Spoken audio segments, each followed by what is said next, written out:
ख्वाब में सांप देखना किस चीज की अलामत है?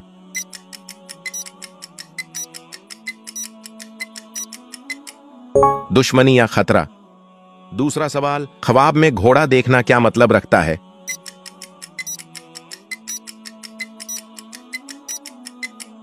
कामयाबी का।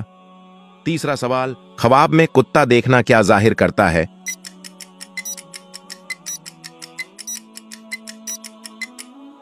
दुश्मनी। चौथा सवाल, ख्वाब में बकरी देखना क्या इशारा है?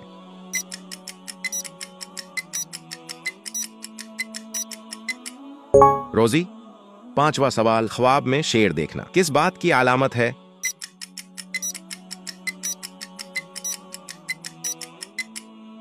ताकत व हुकूमत। आखिरी सवाल, ख्वाब में गाय देखना क्या जाहिर करता है?